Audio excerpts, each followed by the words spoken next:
మేము రామదాసుడికే దాసులము అని చెప్పాడట స్వామి రాముడు. ఏ మతం అయ్యా మీది అని అడిగాడు. రామానుజ మతం మాది అని చెయ్యి పైకెత్తి చెప్పాడు స్వామి రాముడు. సాధారణంగా ఎక్కడికైనా వెళ్ళాలంటే మనం ఏం చేస్తాం, మళ్ళీ గూగుల్ మ్యాప్స్లో కొట్టేస్తాం అనమాట. ఇది డెస్టినేషన్ అంటే వెంటనే ఇంత దూరం ఉంది, ఇంతసేపులో వెళ్ళిపోవచ్చు అన్నట్టు చెప్పేస్తుంది. అలా మీరు వైకుంఠం అని కొడితే అక్కడ మ్యాప్లో ఏమైనా వస్తుందా? రాదు. మన వెంకటేశ్వర స్వామి ఎలా ఏం చేస్తున్నారు చూసారా మీరు ఎప్పుడైనా?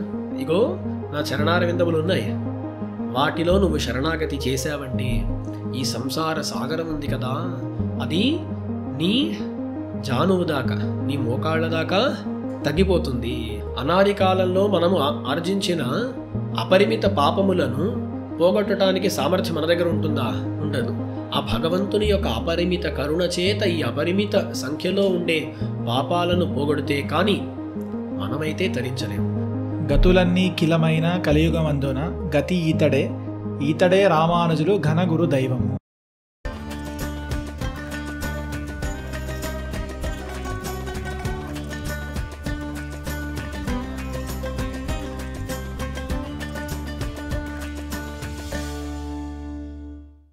నమస్కారం. స్వైరాలాపం అనే ఈ కార్యక్రమానికి మీ అందరికీ స్వాగతం పలుకుతున్నాను. ఇప్పటిదాకా తమిళంలో, ఆంగ్లంలో, హిందీలో, సంస్కృతంలో కూడా కొన్ని ఎపిసోడ్స్ చేశాము. మొదటిసారిగా తెలుగులో స్వైరాలాపం జరగబోతోంది. మేము భక్తామృతం అనే ఈ ఛానల్ ప్రారంభించేటప్పుడే 5 భాషల్లో కార్యక్రమాలు చేయాలి అని ఆలోచించి దాని ప్రకారం ఇంట్రొడక్షన్ వీడియో ఒకటి ఉంటుంది. దాంట్లో తాళపత్రాలన్నీ కలిసి భక్తామృతం అని ఇలా వస్తుందన్నమాట. ఆ తాళపత్రాల్లో తెలుగు పదాలను కూడా చేర్చాము. ఆ కోరిక అప్పటి నుంచి ఉంది, కానీ 1 సంవత్సరం తర్వాత మొదటిసారిగా తెలుగులో కార్యక్రమం. నాతో పాటు రఘునాథ రామానుజదాసులు ఉన్నారు. ఈరోజు మేము మాట్లాడబోయే విషయం వైష్ణవ సంప్రదాయం గురించి. కొన్ని ప్రశ్నలు వారు తయారు చేసి పెట్టుకున్నారు. ఆ ప్రశ్నలు ఏంటో, వాటికి సమాధానాలు ఏంటో ఈరోజు మనం చూద్దాం. దాసోహం స్వామి. అడియేన్ రామానుజదాసన్ స్వామి. ఎంతో కాలంగా ఎదురు చూస్తున్నటువంటి మన తెలుగు పాడ్కాస్ట్, మొట్టమొదటి పాడ్కాస్ట్ ఈరోజు రాబోతోందని అనుకుంటున్నాను. అవును. దానికి మీరు మీ సమయాన్ని కేటాయించినందుకు మా అందరికీ ఎంతో ఆనందంగా ఉంది. చాలా సంతోషం. దాసుని యొక్క భాగ్యం. స్వామి, ఈరోజు మనం ఎంచుకున్నటువంటి విషయమే వైష్ణవత్వం గురించి. అవును. ఈ ప్రపంచంలో ఎన్నో సంప్రదాయాలు ఉన్నాయి స్వామి. వైష్ణవ సంప్రదాయం అని వింటూ ఉంటాం. వైష్ణవత్వం అంటే ఏంటి స్వామి? మీరు చెప్పేటప్పుడు ఎన్నో సంప్రదాయాలు ఉన్నాయన్నారు. ఎన్నో మతాలు ఉన్నాయి, ఎన్నో సంప్రదాయాలు ఉన్నాయి. వాటిలో ఒకటి వైష్ణవ మతము ఆర్ వైష్ణవ సంప్రదాయము అనేది. ఎన్నో మతాలు ఉన్నా మనకు ఇప్పుడు కావాల్సింది హిందూ మతం గురించిన విషయాలు. హిందూ మతం అంటాం, సనాతన ధర్మము అంటాం. ఆ సనాతన ధర్మంలో కూడా ఎన్నో సంప్రదాయాలు ఉన్నాయి. ఇప్పుడు వైష్ణవ అనే మాట వచ్చేటప్పుడు ఆ మాట ఎలా వచ్చింది అని మనం చూడాలి. విష్ణుతో సంబంధపడిన మాట వైష్ణవ అనేది కదా. విష్ణు అనే మాటలో నుంచి వైష్ణవ అని వస్తుంది. ఒక ఉదాహరణ చెప్పాలంటే, దశరథుని యొక్క పుత్రుడు దాశరథి అని చెప్పబడతాడు కదా. అలా విష్ణుతో సంబంధపడినది వైష్ణవము. ఈ లోకంలో ప్రతి వస్తువు కూడా విష్ణువుతో సంబంధపడినదే. విష్ణువు లేని పరమాణు కానీ, విష్ణువు లేని ఏ ఒక వస్తువు కానీ ఉండదు. అందుకని ప్రతీదీ విష్ణుతో సంబంధపడినదైనా మనం ఏమంటామంటే, ఎవరు ఆ సంబంధాన్ని తెలుసుకున్నారో వాళ్లను వైష్ణవులు అంటాం. సరేనా? ఇప్పుడు నాకు అంతర్యామిగా, అంతరాత్మగా విష్ణువే ఉన్నాడు అని ఎవరైతే తెలుసుకుంటారో, అది మాత్రం కాకుండా విష్ణువే పరదేవత అని ఎవరైతే తెలుసుకుంటారో వాళ్ళు వైష్ణవులు. సరేనా? అలా విష్ణువు యొక్క పారమ్యాన్ని ఒప్పుకునే వాళ్ళు వైష్ణవులు అని వస్తుంది. అదే వైష్ణవత్వం అంటే. స్వామి ఇప్పుడు విష్ణువే పరమాత్మ అని ఒప్పుకోవడం ఒకటేనా స్వామి, లేదంటే ఆ వైష్ణవుడికి ఇంకేమైనా క్వాలిటీస్ లక్షణాలు కూడా ఏదైనా ఉండాలా? అంటే ఆ మాటను బట్టి చూసామంటే ముఖ్యంగా విష్ణువును జగత్ కారణముగా పరదేవతగా ఒప్పుకునేవాళ్ళు వైష్ణవులు అనేది. కానీ ఒకరికి ఆ వైష్ణవత్వం అనేది సిద్ధించాలంటే కొన్ని గుణాలు ఉండాలి అని మన ఆచార్యులు చెబుతూ ఉంటారు. శ్రీ వైష్ణవ సంప్రదాయంలో నంజీయర్ అని ఒక ఆచార్యులు ఉండేవారు. వారు చెబుతారు, ఎవరైతే ఇతరుల యొక్క దుఃఖాన్ని చూసి తను దుఃఖపడతాడో, ఆ దుఃఖాన్ని నివారించాలి అని ప్రయత్నపడతాడో అతనే వైష్ణవుడు. అక్కడ ఇతరులు అని చెప్పేటప్పుడు ఇతర వైష్ణవులు అని కూడా చెప్పలేదు. మన వ్యాఖ్యాతలు ఏమంటారంటే ఇతరులు ఎవరైనా సరే, ఒక జీవరాశికి, ఒక జీవునికి ఒక కష్టం ఏర్పడిందంటే అది మనుష్యుడైనా అవ్వచ్చు, మిగతా ప్రాణులైనా అవ్వచ్చు. అలా ఒక ప్రాణి కష్టం వస్తే దుఃఖించేవాడు వైష్ణవుడు అని అంటారు. మీరు చూసారంటే ఒక ప్రసిద్ధమైన గానం ఉంటుంది, వైష్ణవ జనతో తేనే కహియే జే పీడుపరాయి జానరే అని.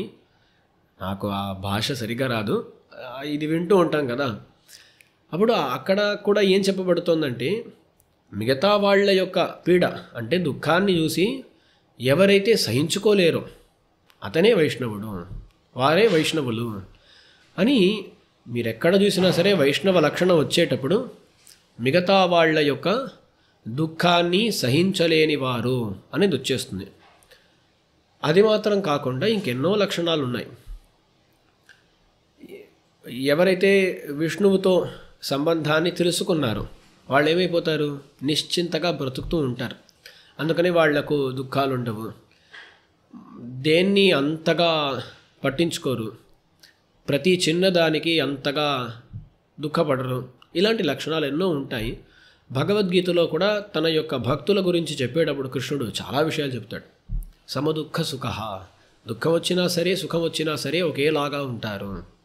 అలాగే గిరయో వర్షధారాభి హన్యమానా న వివ్యథు,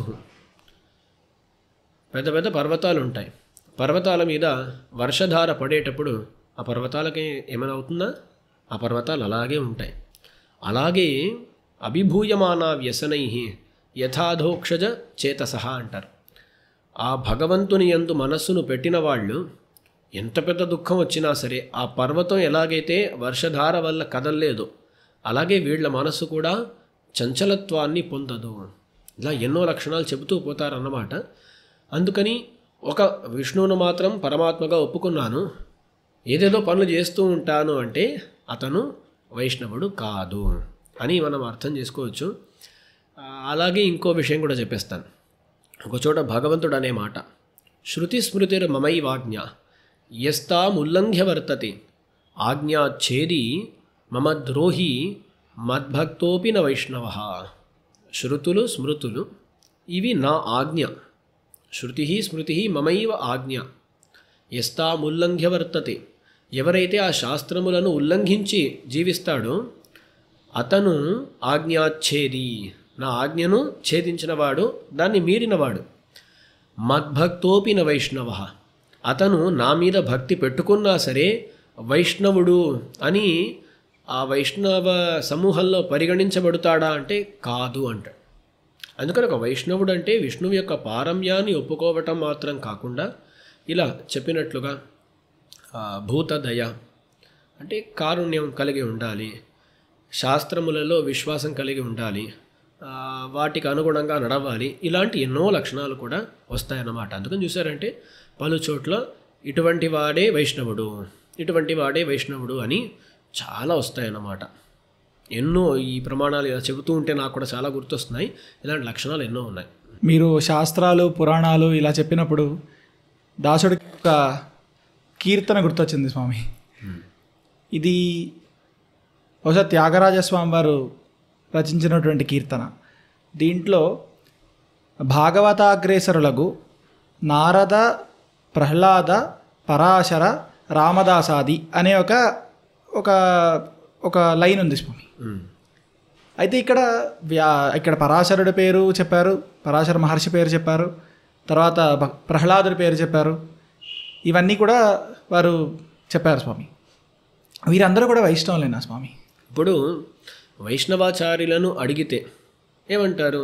అవును, పరాశర మహర్షి అయినా, అతని సుపుత్రుడైన వ్యాస మహర్షి అయినా, అతని సుపుత్రుడైన శుకబ్రహ్మైనా సరే, వీళ్ళందరూ కూడా విష్ణు పారమ్యాన్ని తెలియజేశారు. విష్ణు పురాణాన్ని రచించిన వారు పరాశర మహర్షి. వేదవ్యాసులైతే మహాభారతం, భాగవతం లాంటి వాటిల్లో విష్ణువు యొక్క పారమ్యాన్ని స్థాపించారు. అలాగే శుకబ్రహ్మం వారే ఉపదేశం చేస్తున్నారు భాగవతంలో. కాబట్టి ఇలా వీళ్ళందరూ కూడా విష్ణువు యొక్క పారమ్యాన్ని ఒప్పుకున్న వాళ్ళే. అందుకని వైష్ణవ సంప్రదాయానికి అనుగుణంగా చెప్పాలంటే వాళ్ళు వైష్ణవులే. దాంట్లో అసలు సందేహానికి అవకాశం లేదు అని మనం చెప్పొచ్చు. ఋషులు కూడా వైష్ణవులే. అందుకని మళ్ళీ మీరు అడగచ్చు, అదే అడగబోతున్నారేమో కదా, ఋషులు అందరూ వైష్ణవులేనా అంటే వీళ్ళు ముఖ్యమైన ఋషులు వైష్ణవులే. ఋషుల్లో కూడా కొంచెం మతభేదం ఉండిందన్నమాట. నైకో ఋషిర్ యస్య మతం ప్రమాణం అంటారు. ఋషుల మధ్యలో కూడా కొన్ని అభిప్రాయ భేదాలు ఉంటాయి. అందుకని అందరూ వైష్ణవులే అని చెప్పగలుగుతామా తెలియదు. ముఖ్యమైన వీళ్ళందరూ కూడా వైష్ణవులే. భద్రాచల క్షేత్రం ఆంధ్రాలో చాలా ప్రసిద్ధిని పొంది ఉన్న క్షేత్రం స్వామి. ఇప్పుడు ముందుగా త్యాగరాజస్వామి వారు చెప్పినప్పుడు రామదాసు పేరు కూడా అక్కడ వారు తెలియజేశారు స్వామి. ఈ రామదాసు గారి చరిత్రలో ఒక చిన్న విషయం దాసుడికి వెంటనే గుర్తొచ్చింది. ఈ రామదాసు గారు ఒకానొక సమయంలో భద్రాచల రామాలయం నిర్మించినప్పుడు తానీషా అదేదో తప్పుగా భావించి వారిని చెరసాలలో బంధించాడు స్వామి. వారిని విడిపించడానికి ఒక 2 వ్యక్తులు వచ్చారు స్వామి. వచ్చి ఆ ఎంతైతే డబ్బులు చెల్లించాలో ఆ డబ్బులు తానీషాకి చెల్లించి వారిని విడిపించుకొని తీసుకుని వెళ్ళారు. అవును. ఆ వచ్చిన వారిద్దరూ కూడా రాముడు లక్ష్మణుడే అని అందరూ చెప్తూ ఉంటారు స్వామి. వారు వచ్చినప్పుడు తానీషా అసలు రామదాసుని విడిపించడానికి మీరెవరు అనే ప్రశ్న అడిగాడు స్వామి. మేము రామదాసుడికే దాసులము అని చెప్పాడట స్వామి రాముడు. ఆ పక్కన కూర్చున్నటువంటి లక్ష్మణుడు రాముడి వైపు చూశాడట స్వామి. వెంటనే రాముడిని నెక్స్ట్ ప్రశ్న తానీషా గారు ఇంకొక ప్రశ్న అడిగాడు స్వామి. ఏ మతం అయ్యా మీది అని అడిగాడు. రామానుజ మతం మాది అని చెయ్యి పైకెత్తి చెప్పాడు స్వామి రాముడు. ఈ విషయం ఆ భద్రాచల క్షేత్ర ఆ పరిసరాల్లో కానీ ఆంధ్ర ప్రాంతంలో కానీ చాలా వరకు పెద్దలందరూ కూడా ఇది చెప్తూ ఉంటారు స్వామి. అయితే ఇప్పుడు ఇది భద్రాచల క్షేత్రం ఈరోజు శ్రీ వైష్ణవ సంప్రదాయ క్షేత్రంగా విరాజిల్లుతోంది స్వామి. సో ఇప్పుడు అక్కడ రామానుజ మతం అనడానికి, ఇక్కడ శ్రీ వైష్ణవ సంప్రదాయంలో అది ఉండడానికి, ఇప్పుడు రామానుజుల వారికి శ్రీ వైష్ణవ మతానికి ఉన్న బంధం ఏంటి స్వామి? మీరు ఇప్పుడు ఈ ప్రశ్న అడిగేటప్పుడే వైష్ణవ అనే దాంట్లో నుంచి శ్రీ వైష్ణవ అని వచ్చేసారు కదా. సాధారణంగా వైష్ణవ మతాలు అని చెబితే ఎన్నో మతాలు ఉన్నాయి, ఎన్నో సంప్రదాయాలు ఉన్నాయి కదా. రామానుజ సంప్రదాయం వైష్ణవ సంప్రదాయాల్లో ఒక ముఖ్యమైన సంప్రదాయము. అది కాకుండా వల్లభ సంప్రదాయం, నింబార్క సంప్రదాయం ఇలా చెబుతూ పోవచ్చు అన్నమాట. విష్ణువును లేకపోతే విష్ణు యొక్క అవతారములను ముఖ్యంగా భావించే వాళ్ళందరూ కూడా వైష్ణవులే, ఆ వైష్ణవ మతం కిందే వస్తారన్నమాట. అటువంటి మతాల్లో ఈ శ్రీ వైష్ణవ సంప్రదాయము అనేది ఒకటి చాలా ముఖ్యమైన సంప్రదాయం. ఈ శ్రీ వైష్ణవ సంప్రదాయం అనేది రామానుజ సంప్రదాయం అనేది వేరు వేరు కాదు. మీరు చూసారంటే ఉత్తర భారతానికి వెళ్ళారంటే అక్కడ శ్రీ సంప్రదాయం అంటారు. రామానుజ సంప్రదాయాన్ని వాళ్ళు శ్రీ సంప్రదాయం అంటారు, మనం శ్రీ వైష్ణవ సంప్రదాయం అంటాం. ఎన్నో చోట్ల రామానుజ సంప్రదాయం, ఎంబెరుమానార్ దర్శనం ఇలాంటి మాటలతో చెబుతూ ఉంటాము. అందుకని ఈ సంబంధం ఏంటంటే శ్రీ వైష్ణవ సంప్రదాయము రామానుజ సంప్రదాయం ఒకటే, రెండు వేరు వేరు కాదు. అందుకని అక్కడ మన రాముల వారు చెప్పినట్లుగా రామానుజ మతం మాది అని వారు కూడా దాన్ని అంగీకరించినట్లుగా తెలుస్తోంది. ఎందుకంటే రామదాసుల వారు రామానుజ మతాన్ని, రామానుజ సంప్రదాయాన్ని చెందినవారు కాబట్టి వారికి దాసులు అయితే ఎలా ఉంటారు, వీళ్ళు కూడా రామానుజ మతాన్ని చెందినవారుగానే ఉంటారు. సో మీ ప్రశ్న ఏంటంటే శ్రీ వైష్ణవ సంప్రదాయం రామానుజ మతం ఒకటేనా అంటే అవును ఒకటే. అవును, శ్రీ వైష్ణవ సంప్రదాయము రామానుజ సంప్రదాయం అని ఇప్పుడు అన్నారు కదా స్వామి, ఈ రెండు ఒకటే అని చెప్పారు స్వామి. అయితే రామానుజాచార్య స్వామి వారు సుమారుగా 1000 సంవత్సరాల కిందట ఉన్నారు అని వారి ఉత్సవాన్ని ఇప్పుడు మనం ఈ మధ్య సెలబ్రేట్ చేసుకున్నాం స్వామి. 1000 సంవత్సరాల కన్నా ముందు కూడా వైష్ణవ సంప్రదాయం ఉందా స్వామి? ఉంది. అవును, ఇప్పుడు రామానుజుల వారికి ముందు కూడా ఈ సంప్రదాయం ఉండిందా అంటే ఇప్పుడు రామానుజ సంప్రదాయం అని పేరు లేకపోయినా సరే ఈ సంప్రదాయం ఉండిందన్నమాట. మీరు చూసారంటే ఈ రామానుజ సంప్రదాయంలో 2 అంశాలు ఉన్నాయండి. ఇప్పటిదాకా నేనేం చెప్పానంటే వైష్ణవ అనే ఒక విషయానికి అర్థం ఏంటో చెప్పాను. వైష్ణవ అనే పదానికి అర్థం చెప్పాను అనుకోండి. ఇప్పుడు శ్రీ వైష్ణవ సంప్రదాయం అని వచ్చేటప్పుడు అక్కడ 2 విషయాలు ఉన్నాయి. ఒకటి విష్ణువును పరదేవతగా ఒప్పుకోవటం, మరొకటి విశిష్టాద్వైత సిద్ధాంతాన్ని అంగీకరించటం. ఈ రెండిటికి భేదం ఏంటి అంటే విష్ణువును పరమాత్మగా ఒప్పుకునే వాళ్ళు ఎంతోమంది ఉన్నారు. ఇప్పుడు ముందు కూడా ఎన్నో సంప్రదాయాలు చెప్పాను. వాళ్ళందరూ కూడా విశిష్టాద్వైత సిద్ధాంతాన్ని ఒప్పుకున్నారని చెప్పలే. సిద్ధాంతాలు ఎన్నో భేదాలు ఉన్నాయన్నమాట. ఇప్పుడు మన శ్రీ వైష్ణవ సంప్రదాయం, రామానుజ సంప్రదాయం అన్నారంటే నారాయణుని పారమ్యము, అదే సమయంలో విశిష్టాద్వైత సిద్ధాంతము, ఈ 2 అంశాలు కలుస్తాయన్నమాట. ఈ విశిష్టాద్వైతం అనే దాన్ని పట్టుకొని శైవులు కూడా ఉన్నారు. శైవ విశిష్టాద్వైతం, శివ విశిష్టాద్వైతం అనే వాళ్ళు కూడా ఉన్నారు. సో ఈ సిద్ధాంతం అనేది వేరు, దేవత ఎవరు, పరదేవత ఎవరు అనేది వేరు. ఇప్పుడు రామానుజ సంప్రదాయంలో చూశారంటే ఈ విశిష్టాద్వైత సిద్ధాంతము, ఇటువైపు విష్ణు పారమ్యం 2 కలిశాయి అన్నమాట. మిగతా సంప్రదాయాలకి దీనికి ఉండే భేదం అది. ఈ విశిష్టాద్వైత సిద్ధాంతం అంటే ఏంటి? ప్రతి వస్తువుకు కూడా అంతర్యామిగా భగవంతుడు శ్రీమన్నారాయణుడు ఉన్నాడు. ఇది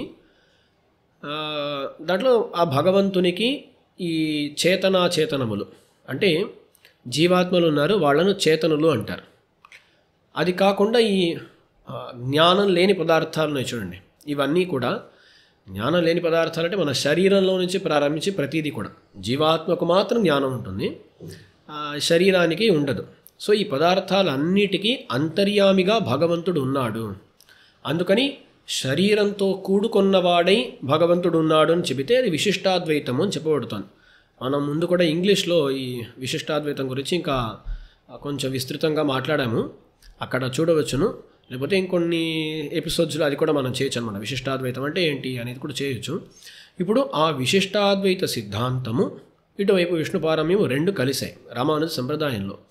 ఈ విశిష్టాద్వైత సిద్ధాంతాన్ని వేదవ్యాస మహర్షి అయినా సరే, మిగతా మహర్షులైనా సరే ప్రవర్తింపజేశారు అనేది మన మతం. వేదవ్యాసులైనా, బోధాయనులైనా, పరాశులైనా సరే వాళ్ళ గ్రంథాల్లో వాళ్ళు విశిష్టాద్వైత మతాన్ని ప్రవర్తింపజేశారు అనేది మన సిద్ధాంతం అన్నమాట. ఎందుకంటే ఇప్పుడు వేదవ్యాసులు రచించినది బ్రహ్మసూత్రాలు, వాటికి రామానుజులు భాష్య రాశారు. అలా భాష్య రాసేటప్పుడు వారేమన్నారు, వేదవ్యాసుల యొక్క అభిప్రాయము విశిష్టాద్వైతమే. సో ఈ విశిష్టాద్వైత సిద్ధాంతం అని చూశారంటే అది కూడా ముందే ఉంది. వేదవ్యాసులు అలా రాశారు, బోధాయనులు అలా చెప్పారు అంటే ఖచ్చితంగా ముందు ఉంది ఈ విశిష్టాద్వైత సిద్ధాంతం అనేది. వాళ్ళు విష్ణు పారమ్యవాదులు అంటే ఈ కొన్ని అంశాలు ముందు నుంచే వస్తున్నాయి, కొత్తగా వచ్చినవి కావు. అందుకని రామానుజుల వారికి ముందు కూడా ఈ సంప్రదాయం ఉంది. కానీ రామానుజుల వారు దీన్ని ఎంతగా పెంపొందించారంటే ఇకపై ఈ సంప్రదాయానికి రామానుజ సంప్రదాయం అనే పేరు కలగాలి అని భగవంతుడు సంకల్పించాడు. మన శ్రీ వైష్ణవ సంప్రదాయంలో నిత్యానుసంధేయంగా పరిగణించబడే ఉపదేశరత్నమాల అనే గ్రంథంలో మణవాళ మహామునిలోని ఆచార్యులు అంటారు, ఎంబెరుమానార్ దర్శనమెన్నే ఇదற்கு நம்பெருமாள் பேரிட்டு நாட்டி வைத்தார் అంబువియోర్ ఇంద దర్శనத்தை ఎంబెరుమానార్ వళర్త అంద చైలరిగైకా. ఈ దర్శనాన్ని, ఈ సంప్రదాయాన్ని వర్ధింపజేసిన వారెవరు? రామానుజుల వారు. ఆ విషయాన్ని అందరూ తెలుసుకోవాలి అనే అభిప్రాయంతో నంబెరుమాళ్ అంటే శ్రీ రంగనాథ స్వామి, శ్రీ రంగనాథ స్వామి యొక్క ఉత్సవమూర్తికి నంబెరుమాళ్ అని తిరునామం. వారు ఎంబెరుమానార్ దర్శనం, ఎంబెరుమానార్ అనేది రామానుజుల వారి యొక్క మరొక తిరునామం, పేరు అన్నమాట. అందుకని రామానుజ సంప్రదాయం ఎంబెరుమానార్ దర్శనం అని దీనికి పేరు పెట్టింది ఎవరు అంటే రంగనాథ స్వామి. అక్కడే చెప్పేటప్పుడు వీరు పెంపొందించారు, వర్ధిల్ల చేశారు అనేది ముందు కూడా సంప్రదాయం ఉండింది. కానీ కొంచెం ప్రచారం తక్కువగా ఉండింది ఈ సంప్రదాయానికి. రామానుజుల వారు వచ్చిన తర్వాత సంప్రదాయం చాలా ప్రచారంలోకి రావటం చేత వారి పేరు మీద ఈ సంప్రదాయం ఇప్పుడు అందరి చేత తెలుసుకోబడుతోంది. ఇప్పుడు రామానుజ మతం అంటున్నాం మనం. ఈ రామానుజ మతం అని పేరు పెట్టింది ఎవరు? రంగనాథ స్వామి. ముందు మీరు చెప్పారు కదా రామానుజ మతం మాది అని రాముల వారు అన్నారని. మీరు ఆలోచించాలి, రాముల వారి ఆరాధ్య దేవత ఎవరు? రంగనాథ స్వామి కదా. పట్టాభిషేకం తర్వాత విభీషణునికి రంగనాథ స్వామిని ఇస్తే ఆ విభీషణుడు ఇలా పట్టుకొచ్చేటప్పుడు శ్రీరంగంలో పెట్టాడు, అక్కడే మన రంగనాథ స్వామి ఉండిపోయారు అని చరిత్ర మనం వింటూ ఉంటాం. అప్పుడు రాముల వారి ఆరాధ్య దేవత రంగనాథ స్వామి. రంగనాథ స్వామి ఇకపై ఈ సంప్రదాయానికి రామానుజ మతం అని పేరు అని చెప్పేశారంటే రాముల వారు దేన్ని ఫాలో అవుతారండి? మళ్ళీ తమ ఆరాధ్య దేవత ఒకటి చెప్పేశారంటే వీరు దాన్ని ఫాలో అవ్వాల్సిందే కదా.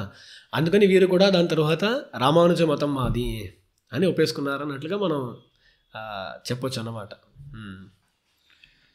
సో రామానుజాచార్య స్వామి వారు ఈ సంప్రదాయ స్థాపకులు కాకుండా ఈ సంప్రదాయమును ప్రవర్తింపజేసిన వారు అనొచ్చా స్వామి? అనొచ్చు, అలా అనొచ్చు. స్థాపన అంటే మళ్ళీ ఆ మాట మీరు ఇప్పుడు బ్రహ్మసూత్రాలకు ఇదే అర్థము, భగవద్గీతకు ఇదే అర్థము అని వీరే స్థాపించారన్నమాట, వాటికి భాష్యాలు రాసి. అందుకని ఒకలాగా ఈ సంప్రదాయాన్ని స్థాపించిన వారు అని చెప్పవచ్చును. వీరి దగ్గరే అది ప్రారంభించిందా అంటే కాదు.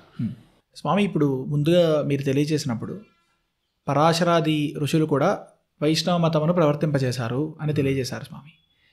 శ్రీ వైష్ణవ పరంపరలో ఈ మునులను కూడా ఋషులను కూడా మనం పరిగణిస్తున్నామా స్వామి?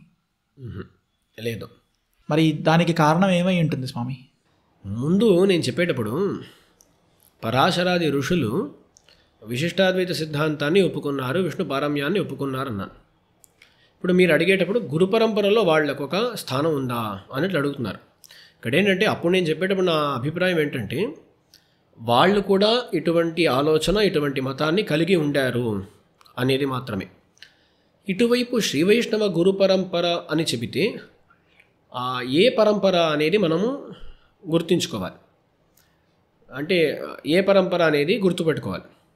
భగవంతుని నుంచి అలా రహస్యత్రయము ఏ విధంగా వచ్చిందో దాన్ని మనము గురు పరంపర అంటాం. ఇప్పుడు వేదాంతాలు అని తీసుకున్నారంటే వాటికి ఇంకో పరంపర ఉంటుంది. ఒక పరంపరను మనం చాలా ముఖ్యంగా పెట్టుకున్నాం. ఏది అంటే ఈ రహస్యత్రయము ఏ విధంగా మన ఆచార్యులకు వచ్చి చేరిందో ఆ పరంపరను మనం ముఖ్యంగా పెట్టుకున్నాం.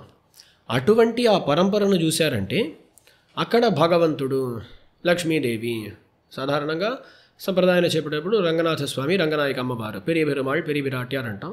దాని తర్వాత విశ్వక్సేనులు, దాని తర్వాత నమ్మాళ్ళవార్లు అని ఇలా వచ్చి రామానుజుల వారికి వచ్చి చేరుతుంది అనమాట. ఇప్పుడు వాళ్ళ మధ్యలో పరాశర మహర్షియో లేకపోతే వేదవ్యాసులో ఉండరు. అదే మీరు పరాశర మహర్షికో వేదవ్యాసులకో అసలే స్థానం లేదు అని అనుకోకూడదు. అంటే మన రామానుజుల వారు తమ శిష్యులైన కూరత్తాళ్వాన్, కూరేశుల యొక్క పుత్రులకు, ఇద్దరు పుత్రులకు, ఒకరికి వేదవ్యాస అని, అంటే ఒకరికి పరాశర అని, మరొకరికి వేదవ్యాస అని తిరునామాలు పెట్టారనమాట. చాలా ప్రసిద్ధికెక్కిన పరాశర భట్టర్ల వారు, వేదవ్యాస భట్టర్ల వారు.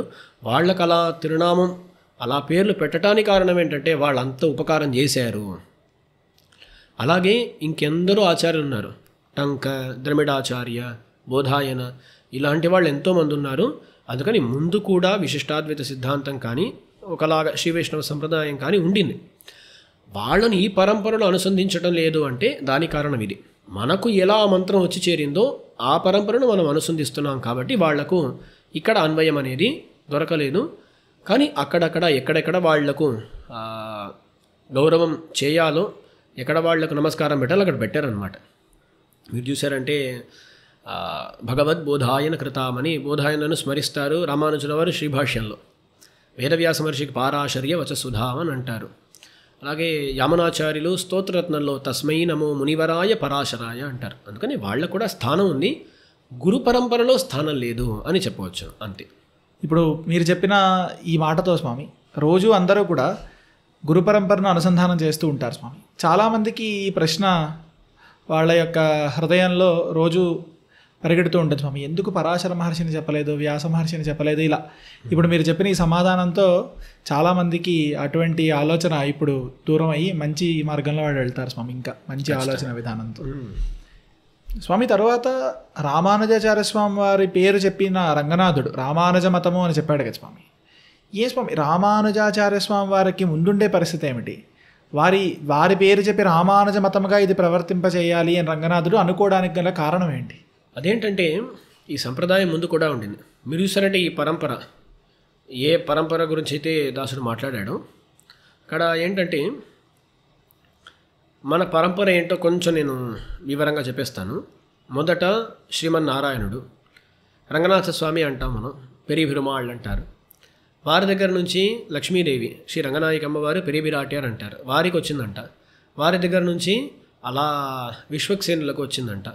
అక్కడి నుంచి నమ్మాళ్వార్లు అని చెప్పబడి ఆళ్వార్లలో శ్రేష్ఠులైన వారికి ఈ రహస్యత్రయం వచ్చింది. రహస్యత్రయం మాత్రం కాదు,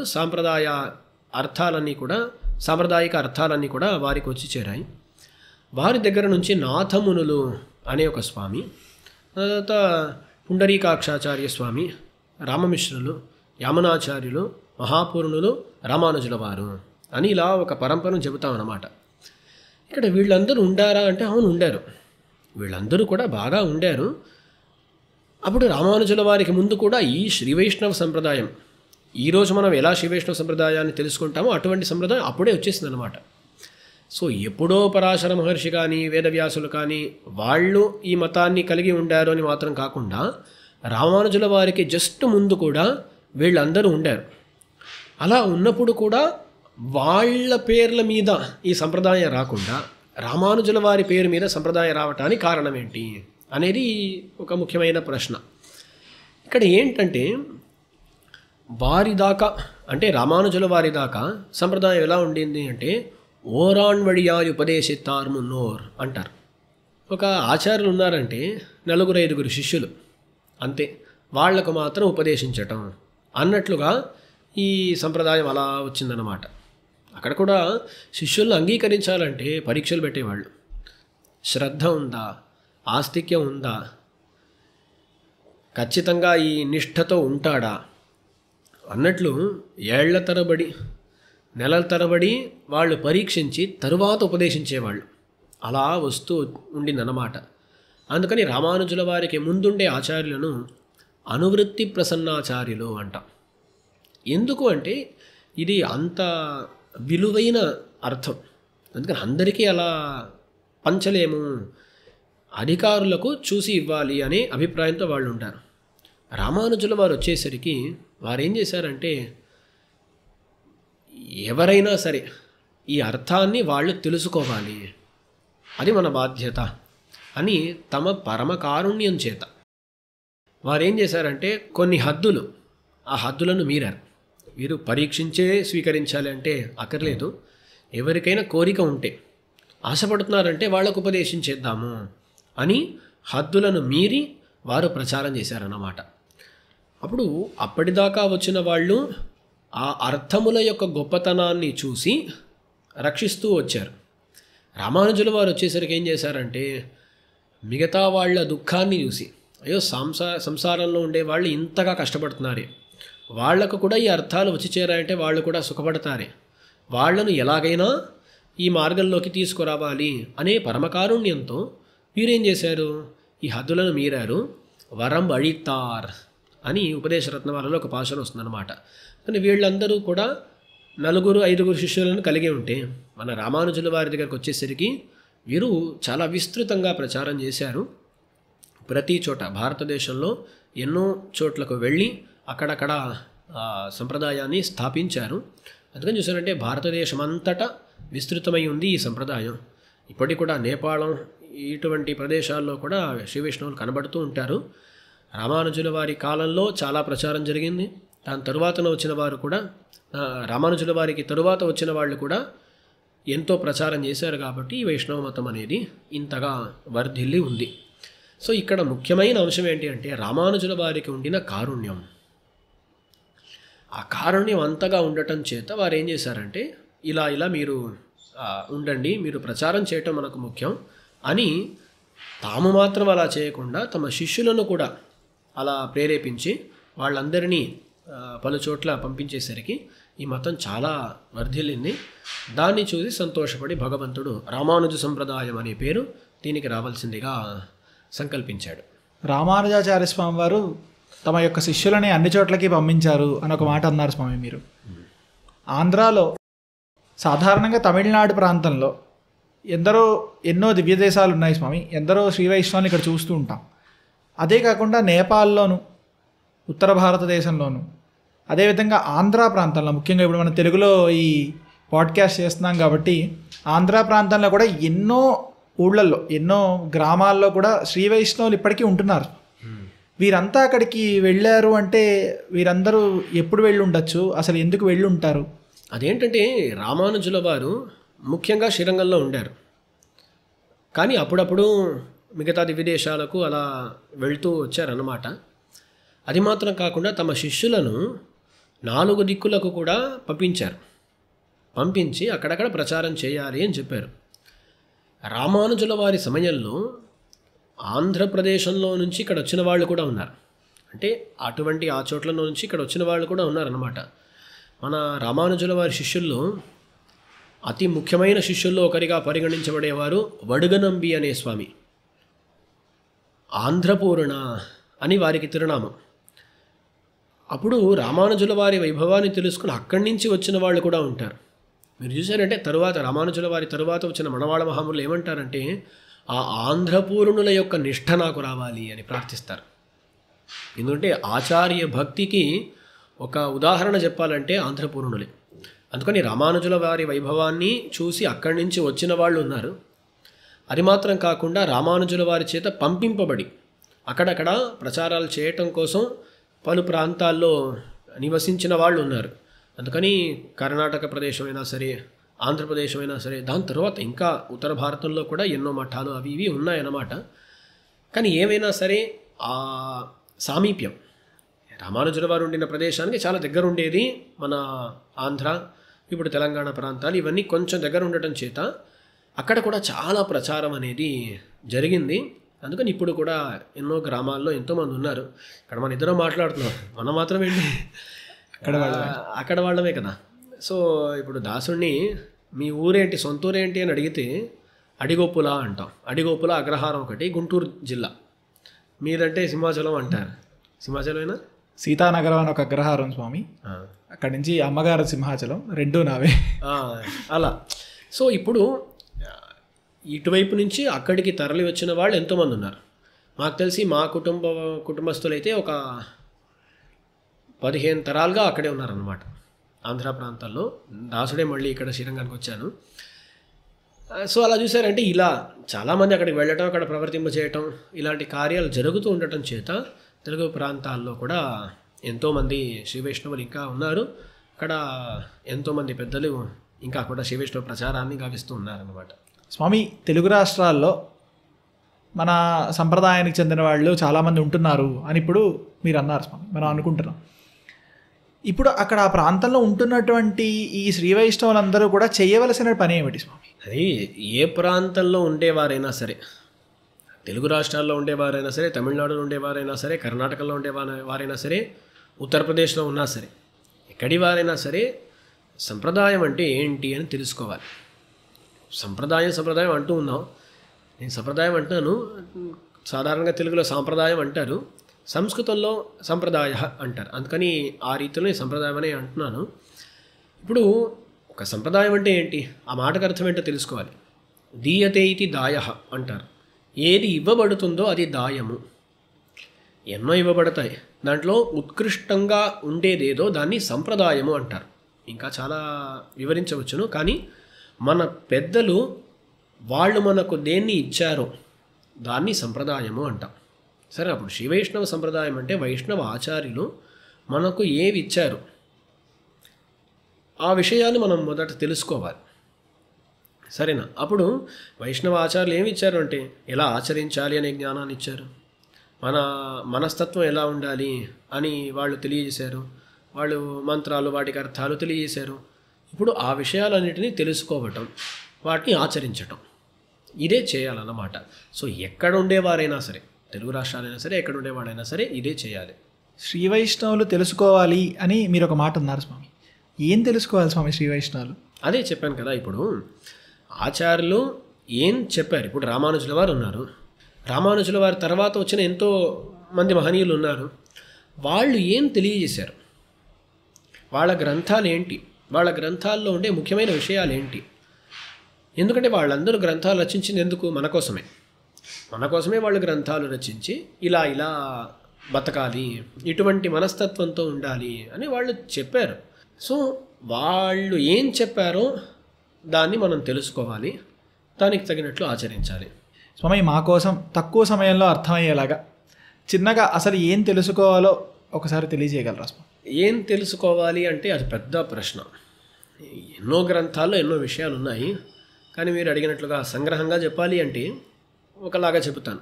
శాస్త్రాల్లో ఒకటి అంటారు, దాసుడు మళ్ళీ మళ్ళీ ఈ విషయాన్ని చెబుతూ ఉంటానన్నమాట. అంటే చాలా ముఖ్యమైన విషయం ఇది. స్వజ్ఞానం ప్రాపక జ్ఞానం ప్రాప్య జ్ఞానం ముముక్షుభి జ్ఞానత్రయముపాదేయం ఏతదన్యత్ న కించన. ఒక శాస్త్రవాక్యం. 3 జ్ఞానాలు సంపాదించుకోవాలి, ఇంకేం అవసరం లేదు. ఏంటి? 3 తెలుసుకోవాలి. జ్ఞానత్రయం ఉపాదేయం ఏతదన్యత్ న కించన. ఇది కాకుండా ఇంకేం తెలుసుకున్నా మనకు దానివల్ల పెద్దగా ప్రయోజనం లేదు. అదేంటి 3 అంటే స్వజ్ఞానం, ప్రాపక జ్ఞానం, ప్రాప్య జ్ఞానం. 3 విషయాలు.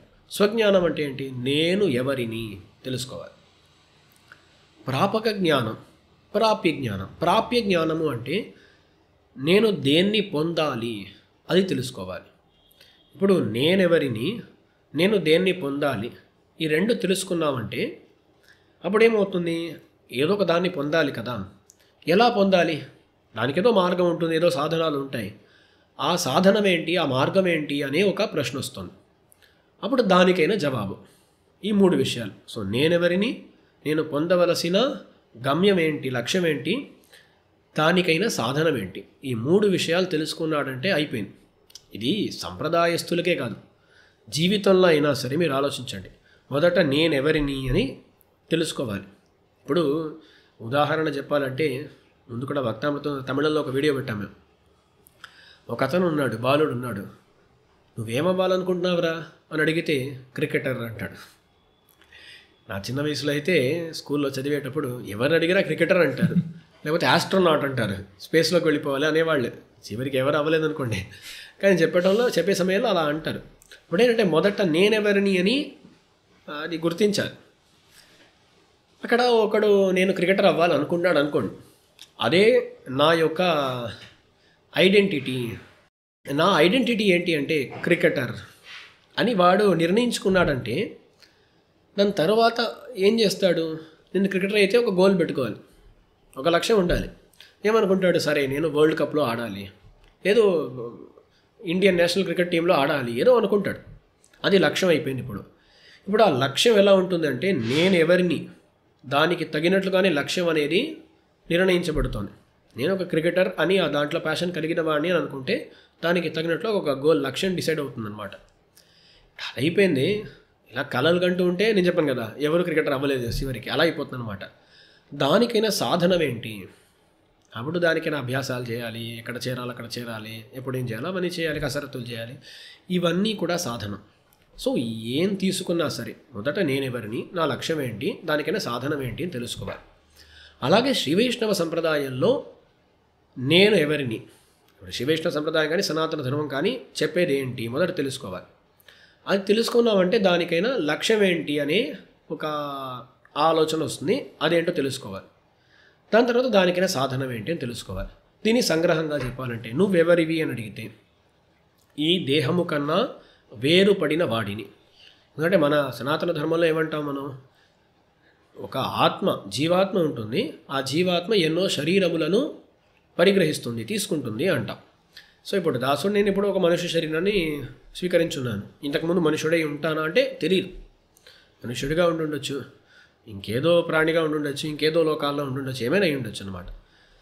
ఇలా ఈ దేహము కన్నా వేరుపడిన జీవాత్మ, ఇది మొదటి విషయం.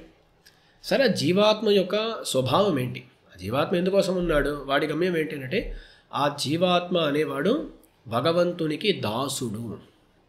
ఏంటి? భగవంతునికి దాసుడు. ఇదే శ్రీ వైష్ణవ సంప్రదాయం నేర్పించేది. అప్పుడు ఈ 3 ప్రశ్నల్లో మొదటి ప్రశ్న నువ్వెవరు అంటే నేనెవరు. నేనెవరిని అంటే నేను భగవంతునికి దాసుడను. ఇది నిర్ణయించబడింది అనుకోండి, ఇకపైన లక్ష్యం ఏంటో తెలుసుకోవాలి. నేను భగవంతునికి దాసుడిని అంటే ఆ భగవంతునికి సేవలు చేయటం నా లక్ష్యం, అంతే. నిత్య కైంకర్యం అంటారు.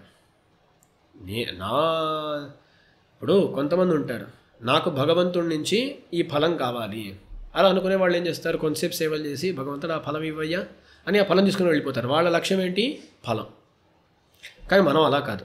మనము మన స్వరూపాన్ని ఏమని తెలుసుకున్నాం, దాసులు అని తెలుసుకున్నాం. అప్పుడు భగవంతునికి సేవలు చేస్తూ ఉండిపోవటం అదే మన లక్ష్యం.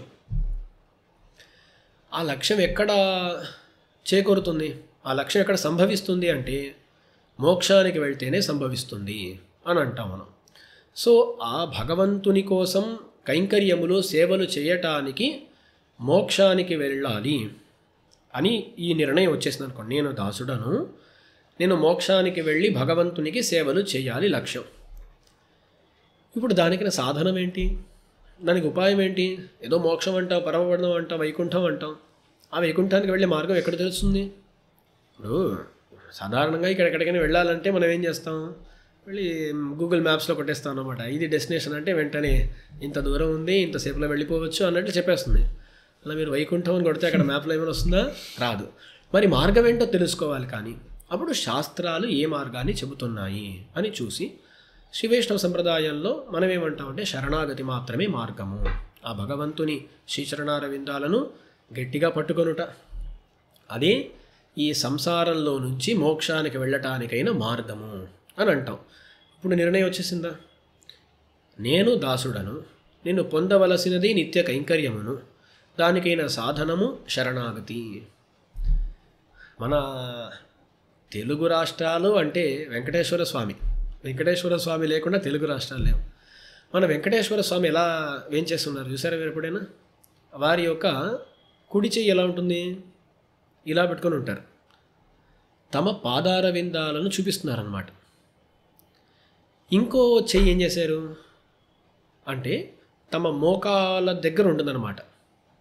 కటిహస్తం అంటాం, మోకాల దాకా ఉంటుంది, ఆజానుబాహు అంటాం కదా, అందుకని అంత దగ్గర ఉంటుందన్నమాట. దీనికి అర్థం ఏంటి అంటే మనం వెళ్ళి భక్తులు వెళ్ళి సేవించుకుంటున్నాం భగవంతుడిని. భగవంతుడు అంటున్నాడు, అయ్యా వచ్చేసావు ఇంత దగ్గర, ఇగో నా చరణార విందములు ఉన్నాయి, వాటిలో నువ్వు శరణాగతి చేశావంటే ఈ సంసార సాగరం ఉంది కదా, అది నీ జానువు దాకా, నీ మోకాళ్ళ దాకా తగ్గిపోతుంది, నువ్వు ఆ సంసార సాగరంలో నుంచి బయటపడగలుగుతావు అని వెంకటేశ్వర స్వామి దాన్ని సూచన చేస్తున్నారు. అందుకని ఈ సంసారంలో నుంచి బయటపడి ఆ వెంకటేశ్వర స్వామికి కైంకర్యం చేయాలి. పరమపదంలో వెళ్ళి చేసినా పర్లేదు, ఇక్కడ చేసినా పర్లేదు, కానీ ఆ భగవంతునికి నిత్య కైంకర్యం చేయటం అనేది మన ఉద్దేశ్యం. ఆ నిత్య కైంకర్యం ఇక్కడ దొరికినా భగవంతుని సంకల్పం అలా అయితే అది మంచిదే, మనం కాదనము. కానీ ఇక్కడ ఉంటే నిద్ర వస్తుంది, ఆకలి వస్తుంది, అది వస్తుంది, ఇది వస్తుంది, ఇవన్నీ ఉండటం చేత పరమపదం కావాలనుకుంటాం. చివరికి ఆ భగవంతునికి సేవలు చేయటం మన లక్ష్యం. దానికి ఒకే మార్గం శరణాగతి అనేది. అయిపోయింది కదా, ఇంతే తెలుసుకోవాలి. నేను భగవంతునికి దాసుడను, భగవంతుని కైంకర్యం చేయాలి, దానికి సాధనం భగవంతుని శ్రీచరణాలు విందాలి. ఎందుకంటే మన సంసారంలో ఉండటానికి కారణం ఏంటి, పాపాలు. ఎన్నో పాపాలు చేసాం, పుణ్యాలు కూడా ఉంటాయి అక్కడక్కడ. ఈ పాప పుణ్యములు ఎన్నేళ్లుగా చేయబడ్డాయి అంటే ఏళ్ళు కాదు, ఎన్నో జన్మలుగా చేయబడ్డాయి. అనాది కాలం అంటాం. అనాది కాలంలో మనము ఆర్జించిన అపరిమిత పాపములను పోగొట్టడానికి సామర్థ్యం మన దగ్గర ఉంటుందా? ఉండదు. ఆ భగవంతుని యొక్క అపరిమిత కరుణ చేత ఈ అపరిమిత సంఖ్యలో ఉండే పాపాలను పోగొడితే కానీ మనమైతే తరించలేం. అందుకని భగవంతుణ్ణి నమ్మి ఉండటం మన సంప్రదాయం అని అంటాము. ఇక్కడ ఎంత వీలవుతుందో అంత భగవంతునికి సేవలు చేస్తూ, భగవంతుని యొక్క భక్తులకు సేవ చేస్తూ, ఆచార్యులకు సేవ చేస్తూ గడిపేయాలి. అంతే, సంప్రదాయ సారం ఇంతే. దాని ఆచరణలో తీసుకురావటం అనేదే కష్టమైన విషయము. అది ఆచార్యుల కృపచేత, భగవంతుని యొక్క కృపచేత మనకు కలగాలి అనేది ప్రార్థన అందరికీ, దాసునికి కూడా కలిపి. చాలా అద్భుతంగా వివరించారు స్వామి. ఇంత గొప్పదైనటువంటి శ్రీ వైష్ణవ సంప్రదాయానికి ఎప్పుడో ఇదే కుటుంబాల్లో పుట్టినటువంటి వాళ్ళే కాకుండా ఎవరైనా రావచ్చా స్వామి? ఖచ్చితంగా రావచ్చు. మన శ్రీ వైష్ణవ సంప్రదాయంలో అసలు వీరే రావాలి, వీరు రాకూడదనే హద్దులు లేవు. ఇప్పుడు మాత్రం కాదు, రామానుజుల వారి కాలంలో, రామానుజుల వారికి ముందు కూడా శిష్యులు తక్కువగా ఉండారని చెప్పాను, కానీ అప్పుడు కూడా అందరూ ఉండారు. ఉదాహరణకు రామానుజుల వారి ఆచార్యులు, ప్రాచార్యులను కూడా చెప్పచ్చు. ఆచార్యుల వారి ఆచార్యులు యామునాచార్యులు అని వారి యొక్క శిష్యుల్లో మారనేరి నంబి, ఆ మారనేరి నంబి అనే స్వామి వారు 4 వర్ణాలకు చెందినవారు కాదు. వారికి అంతిమ సంస్కారాన్ని చేశారు రామానుజుల వారి ఆచార్యులు. సో ఆ కాలంలో నుంచే అందరూ ఉన్నారన్నమాట. అంతగా ఆ కాలంలోనే శ్రీ వైష్ణవ సంప్రదాయం అనేది ప్రతి వర్ణంలోనూ, ప్రతి కులంలోనూ, ప్రతి చోట ఉండిందన్నమాట. అందుకని పురుషులైనా సరే, స్త్రీలైనా సరే, ఏ కులానికి చెందిన వాళ్ళైనా సరే, అది ఎందుకో అసలు మన దేశానికి చెందిన వాళ్ళు కాదు, ఇంకో ఎన్నో దేశాల్లో ఉండేవాళ్ళు, అటువంటి వారైనా సరే, ఎవరైనా సరే, ఇప్పుడు మనం చెప్పింది ఏంటి, ఎవరైనా జీవాత్మ అంటే భగవంతునికి దాసులు. రామానుజ వారు ఏమన్నారు, నీకు కావాల్సింది కోరిక, నాకు ఈ భగవంతునికి సేవ చేయాలని కోరిక ఉందంటే అయిపోయింది, అంతే. దానికన్నా ఎక్కువగా మనం దేని ఎదురు చూడటం లేదు. అందుకని ఎవరైనా ఈ శివైష్ణవ సంప్రదాయానికి రావచ్చును. ముఖ్యంగా ఏంటంటే ఆ మోక్షాన్ని పొందటానికి చివరికి ఎవరైనా ఏ కులంలో పుట్టిన వాళ్ళైనా మనకు గమ్యం ఏంటి, లక్ష్యం ఏంటి అంటే భగవంతునికి నిత్య కైంకర్యం చేయటం, దానికోసం పరమపదానికి వెళ్ళటం. ఆ పరమపదానికి వెళ్ళటానికి అర్హత ఎవరికి అంటే ప్రతి వాళ్లకు ఉంది. దాంట్లో కొందరికి అర్హత ఎక్కువ, కొందరికి తక్కువ, ఏం కాదు, అందరూ సమానులే. సమూహం సర్వభూతేషు అంటాడు కృష్ణుడు. నువ్వు ముందు మంచివాడైనా చెడ్డవాడైనా, ఈ కులాన్ని చెందినవాడైనా ఆ కులాన్ని చెందినవాడైనా, నువ్వు నన్ను ఆశ్రయించటానికి వచ్చావంటే నేను అప్పుడు ఇవన్నీ చూడను, నువ్వు నా దగ్గరకు వచ్చావా చాలంటాను నేను అని కృష్ణుడు కూడా అంటాడు. అలాగే మన సంప్రదాయంలో కూడా ఆశయుడయోర్కెల్లా మారియర్ హాళ్ కూరం, ఎవరికంతా కోరిక ఉందో, ఆశ ఉన్నదో వాళ్ళందరూ కూడా ఈ సంప్రదాయంలోకి రావచ్చును. అందుకని ఏదో ఉన్న కుటుంబాలు మాత్రమే ఈ సంప్రదాయాలు ఉండాలి అనేది కాదు, ప్రతి వాళ్ళు ఎవరైనా సరే ఈ సంప్రదాయంలోకి వచ్చి ఈ సంప్రదాయం యొక్క పరమ లక్ష్యమైన మోక్షాన్ని పొందటానికి అర్హులే. అయితే వీరందరికీ కలిపి ఒక కులం, అంటే ఈ వైష్ణవులందరికీ కలిపి ఒక కులం ఉంది. అవును, నిన్న కూడా మనం కాలక్షేపంలో చూసాం కదా, కులమొన్ను అన్నారు. రామానుజుల వారి శిష్యుల్లో అరుళాళ పెరుమాళ్ ఎంబెరుమానార్ దయాపాల ముని అని ఒక స్వామి అంటాం. వారు ప్రమేయసారం అనే గ్రంథంలో అంటారు, కులమొన్ను, అందరికీ ఒక కులం ఉందండి, కామన్గా ఒక కులం ఏంటి అంటే అందరూ దాసులే, తెలుసుకున్నా తెలుసుకోకపోయినా అందరూ భగవంతునికి దాసులే. అలాగే పెరియాళ్వార్లు అనే ఒక ఆళ్వార్లు అంటారు, తొండ కులం, తొండర్ అంటే దాసులు అని అర్థం. మన అందరం భగవంతునికి దాసులను చూసేటప్పుడు అందరూ ఒక కులమే, అందుకని అలా ఉందన్నమాట. సో ఆ మోక్షాన్ని పొందటానికి, సంప్రదాయంలోకి రావటానికి అర్హత అంటే కోరిక ఉండాలి, అంతే. స్వామి, ఇప్పుడు దేవరవారు తెలియజేస్తూ కొన్ని తమిళ పాసురాలు మాకు తెలియజేశారు స్వామి. మన సంప్రదాయంలో అటు సంస్కృత అధ్యయనం ఉంది, ఇటు తమిళ గ్రంథముల యొక్క అధ్యయనం కూడా ఉంది స్వామి. మన సంప్రదాయానికి మిగిలిన సంప్రదాయాలతో పోలిస్తే ఏంటి స్వామి ఈ? మీరు తెలిసి అడుగుతున్నారని తెలుస్తుంది. మన సంప్రదాయంలో ఉభయ వేదాంతములు అంటాం. సాధారణంగా వేదాలు ఏ భాషలో ఉన్నాయంటే సంస్కృత భాష అంటాం. వాటికి సమానంగా, కొన్నిసార్లు వాటికన్నా అధికంగా భావించబడేవి ద్రావిడ వేదములు అని చెప్పబడే దివ్య ప్రబంధ పాశురములు. నేను ముందు గురు పరంపర గురించి చెప్పేటప్పుడు నమాళ్వార్లోనే ఒక స్వామి గురించి మాట్లాడాను. వారు ఈ ఆళ్వార్లో 12 మంది ఉన్నారు. వాళ్లలో నాయకులుగా భావించబడేవారు నమాళ్వార్లు. ఆ 12 మంది ఆళ్వార్లు కూడా ఎన్నో తమిళ ప్రబంధాలు రచించారు. అన్నిటికీ దివ్య ప్రబంధములు అని పేరు, ద్రావిడ ప్రబంధములు అంటారు, ద్రావిడ వేదములు అని కూడా అంటారు.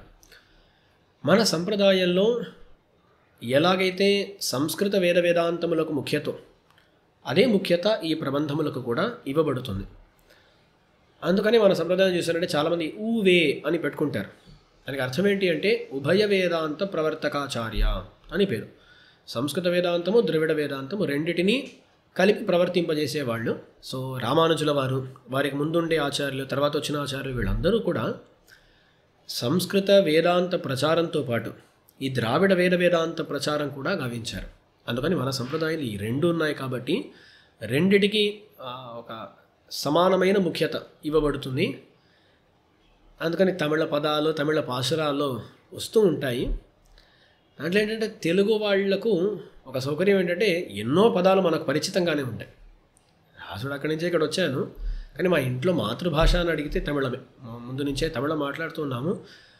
కానీ ఆ తెలుగు వాళ్ళకి ఏమైనా సరే కొంచెం ప్రయత్నపడ్డారంటే తమిళం కూడా బాగా అర్థమైపోతుంది. అందుకని ఆ తమిళ పదాలు వస్తూనే ఉంటాయి.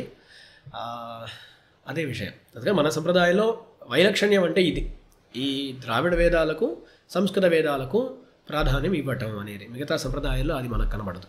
స్వామి, మన శ్రీ వైష్ణవ సంప్రదాయానికి తెలుగు వాళ్ళ కాంట్రిబ్యూషన్ ఏంటి అంటే ఏం చెప్తారు స్వామి? మీరు అదే చెప్పాను కదా, మొదట రామానుజుల వారి కాలంలోనే అక్కడి నుంచి ఇక్కడ వచ్చిన వాళ్ళు ఉన్నారు. అది మాత్రం కాకుండా తర్వాత అన్నమాచార్యులు కానీ రామదాసులు కానీ వీళ్ళందరూ కూడా శ్రీ వైష్ణవ సంప్రదాయాన్ని చెందిన వాళ్ళే. వాళ్ళ ప్రబంధాల్లో అది చాలా స్పష్టంగా తెలుస్తుంది. అన్నమయ్య కీర్తన కూడా ఒకటి ఉంటుంది కదా, గతులన్నీ కిలమైన కలియుగమందున గతి ఈతడే ఈతడే రామానుజులు ఘన గురు దైవము. అందుకని వీళ్ళందరూ కూడా రామానుజుల మతాన్ని చెందిన వాళ్ళే. రామదాసుల యొక్క కీర్తనలు అవన్నీ చూస్తుంటే, దాశరథ శతకం అంతా చూస్తుంటే కొన్ని చోట్ల ఆళ్వార్ల పాసురం అలాగే ఆంధ్రీకరించినట్లుగా ఉంటుంది. అలా ఉంది. అందుకని ఈ సంప్రదాయార్థంలో అక్కడ ప్రవర్తింపజేసిన వాళ్ళు, అటువంటి వాళ్ళు ఎంతోమంది ఉన్నారు. అది మాత్రం కాకుండా ఇప్పుడు ఈ ప్రింటింగ్ ప్రెస్ అనేది వచ్చేటప్పుడు మొదట చాలా చోట్ల తెలుగు వాళ్ళ దగ్గర ప్రింటింగ్ ప్రెస్లో ఆ సౌకర్యాలన్నీ ఉండేవంట. అప్పుడు ఏమయ్యాయంటే ఎన్నో శ్రీ వైష్ణవ గ్రంథాలు తెలుగులో ప్రచురించబడ్డాయి. ఇప్పటికీ కూడా కొన్ని గ్రంథాలు తెలుగు లిపిలో ఉంటాయి. అంటే భాష ఏదైనా సంస్కృతమైనా సరే తమిళమైనా సరే లిపి మాత్రం తెలుగు లిపిలో ఉంటుంది. ఇంకా తమిళానికి రాని గ్రంథాలు కూడా ఉన్నాయి. ఆ సమయంలో అక్కడ ఉండేవాళ్ళు ఎంతోమంది, వాళ్ళకు కూడా సౌకర్యంగా ఉంటుంది, వాళ్ళ దగ్గర ప్రింటింగ్ ప్రెస్ అవి ఉండటం చేత ఈ శ్రీ వైష్ణవ గ్రంథాలను రక్షించారన్నమాట. అక్కడ తెలుగు వాళ్ళ యొక్క కృషి, వాళ్ళ యొక్క ఒక భాగం అనేది చాలా ఎక్కువ. అందుకని అది చూసారంటే ఆయా సమయాల్లో ప్రతి చోటు నుంచి కాంట్రిబ్యూషన్ అనేది ఉంది. సో ఇప్పుడు కూడా దాసుని యొక్క అభిప్రాయం ఏంటంటే ఒక్కో చోట ఈ ప్రాంతాల వారిగా ఇలా విడదీసి ఇలా చూడకూడదు. మనకు ముఖ్యం ఏంటి అంటే సంప్రదాయం. ఇది అందరికీ ఉందంటే అందరికీ ఉంది. దానివల్ల మనకు ఏంటి లాభం, మన వల్ల దానికి ఏంటి లాభం అని చూడాలి. మనం దాంట్లో నుంచి లాభం పొందటమే దానికి లాభం ఇవ్వటం. అందుకని అలా ప్రతి వాళ్ళు కూడా దాంట్లో దృష్టి పెట్టాలి అనే మాటను కూడా ఇక్కడ చేర్చుకుంటున్నాను. శ్రీ వైష్ణవ సంప్రదాయంలో ఉన్నవారికి కానీ కొత్తగా ప్రవేశించాలి అనుకునే వారికి కానీ మీరు ఇచ్చేటువంటి సూచన, ఒక సలహా అంటే ఏం చెప్తారు? అదే ముందే చెప్పేశాను కదా, ఏ విషయాలు ఉన్నాయో వాటిని తెలుసుకోవాలి, ఆచరణలో పెట్టాలి, దాని తర్వాత ప్రచారంలోకి దిగాలి. నేను తెలుసుకున్నాను లేదా దానికి ముందే ప్రచారంలోకి వెళ్ళిపోవాలి అనుకోకూడదు. ఇదే క్రమం. తెలుసుకోవాలి, ఆచరణలో పెట్టాలి, ప్రచారానికి వెళ్ళాలి, అంతే. ఈ మూడు చేయాలి. ఒక్కొక్కరు ఒక్కొక్క లెవెల్లో ఉంటారన్నమాట. కొంత నేర్చుకునే ఆ స్థితిలో ఉంటారు. అంటే మీరు ఇంకా నేర్చుకోవాలి, అయిపోయిందంటే చాలా నేర్చుకున్నాను, అలా నేర్చుకుంటూ ఆచరణలో పెట్టడం స్టార్ట్ చేయాలి. ఎందుకంటే నేర్చుకోవటం అనేది చివరిదాకా అవుతూనే ఉంటుంది, కానీ నేర్చుకుంటూ ఆచరణలో ఎంత అవుతే అంత పెట్టాలన్నమాట. దాని తర్వాత ఆచరణ దాంట్లోనూ అలా తన కాన్సన్ట్రేషన్ పెడుతూ దృష్టి పెడుతూ దాని తరువాత ప్రచారంలోకి కూడా అడుగు వేయాలి అనేది ఈ క్రమంలో ప్రతి వాళ్ళు చేయాల్సింది. వాళ్ళు ఏ స్థితిలో ఉన్నారో దానికి తగినట్లుగా ఆచరించాలి, అంతే. చాలా సంతోషం స్వామి. ఈరోజు దేవరవారు వచ్చి ఈ విషయాలు, ఎన్నో విషయాలని మా అందరికీ కూడా తెలియజేశారు. ఇదే విధంగా ఈ భక్తామృతం ఛానల్లో ఇక ముందు కూడా తెలుగులో ఎన్నో విషయాలు, ఎన్నెన్నో పాడ్కాస్ట్లు కానీ, సంప్రదాయానికి సంబంధించినటువంటి విషయాలు కానీ, సనాతన ధర్మానికి సంబంధించినటువంటి విషయాలు కానీ ఈ భక్తామృతం ఛానల్ ద్వారా మన తెలుగు భాషలో కూడా ఇకపైన వస్తూ ఉండాలి అనేది దాసుడి యొక్క ప్రార్థన. ఖచ్చితంగా ముందే చెప్పాను కదా, అలా చేయాలి అనే ఆలోచనతోనే ప్రారంభించాము. అదేంటంటే మనం చేసేటప్పుడు ప్రతిదాన్ని కొంచెం పరిశీలించి, మీకు తెలుసు మీకు తెలియంది లేదు, సో ఒక టాపిక్ అని తీసుకుంటే దాని గురించి పరిశీలించి సరిగ్గా చెప్తున్నామా లేదా అని నలుగురు విద్వాంసులకు చూపించి దాని తర్వాత వాళ్ళ యొక్క సమ్మతి దొరికిన తర్వాత మనం పెడతాం అన్నమాట. సో ఇలాంటి డిస్కషన్స్ చేసేటప్పుడు ఇంత ప్రాసెస్ ఉండటం చేత కొంచెం విలంబం అవుతుందంటే, అంటే ఒక ఎపిసోడ్కి మరొక ఎపిసోడ్కి మధ్యలో టైం చాలా పడుతుంది, అలా పడుతుంది. సో కొంచెం లేట్ అయినా సరే ఖచ్చితంగా వస్తుంది, చేయాలనే కోరిక మాకైతే చాలా ఎక్కువగా ఉంది. అంటే దాసుని యొక్క ఆలోచన ఏంటంటే, తెలీదు అక్కడ తెలుగు ప్రాంతాల్లో ఎంతోమంది విద్వాంసులు ఉన్నారు, కానీ ఇక్కడ తమిళంలో ఎన్ని ఉపన్యాసాలు ఎన్ని కాలక్షేపాలు అలా వస్తూనే ఉంటాయన్నమాట. అలా ఇక్కడ మాత్రం కాన్సన్ట్రేట్ చేయకుండా మిగతా భాషల్లో కూడా ఈ విషయాలను చెప్పాలి అనేది దాసుని యొక్క కోరిక. సో అది ఖచ్చితంగా జరుగుతుంది. చాలా సంతోషం స్వామి. తెలుగు రాష్ట్రాల్లో ఉండేటువంటి తెలుగు భాష తెలిసినటువంటి శ్రీ వైష్ణవులు కానీ శ్రీ వైష్ణవ సంప్రదాయం పట్ల ఆసక్తి ఉన్నటువంటి వారు ఎవరైనా కూడా మీకు ఎటువంటి సందేహాలు ఉన్నా కూడా కింద కామెంట్స్లో మీరు పోస్ట్ చేయవచ్చు. అలా కాకుండా ఇంకా శ్రీ వైష్ణవ సంప్రదాయాన్ని మేము అభ్యసించాలి, ఆ విషయాలు తెలుసుకోవాలి అని అనుకొని శ్రీ స్వామివారి యొక్క కాలక్షేపాల్లో మీరు పాల్గొనాలి అనుకున్న వారు ఎవరైనా కూడా కింద డిస్క్రిప్షన్లో మొబైల్ నెంబరు తర్వాత ఈమెయిల్ ఐడి ఉంటాయి, వాటిని మీరు సంప్రదించవచ్చు. ఈ కమెంట్స్ అని చెప్పారు, కమెంట్ సెక్షన్లో అడగండి. ఎంతవరకు వీలైతే అంతవరకు అక్కడే జవాబులు ఇవ్వటానికైనా ప్రయత్నం చేస్తాము. ఒకవేళ అక్కడ మీకు జవాబు దొరకకపోతే చెప్పబడిన కాంటాక్ట్ డీటెయిల్స్ ద్వారా మీరు సంప్రదించారంటే కొంచెం త్వరగా రావటానికైనా అవకాశం ఉంటుంది. ఇకపైన ఇలాంటి ఎపిసోడ్స్ వస్తూ ఉంటాయి.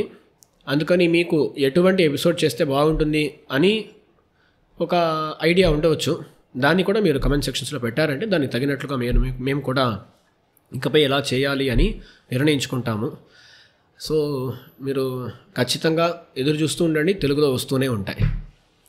మీ సమయాన్ని మాకు కేటాయించి ఈరోజు మాతో ఇన్ని విషయాలు మీరు షేర్ చేసుకున్నందుకు మీకు ధన్యవాదాలు తెలియజేసుకుంటాను స్వామి. దాసోహం స్వామి.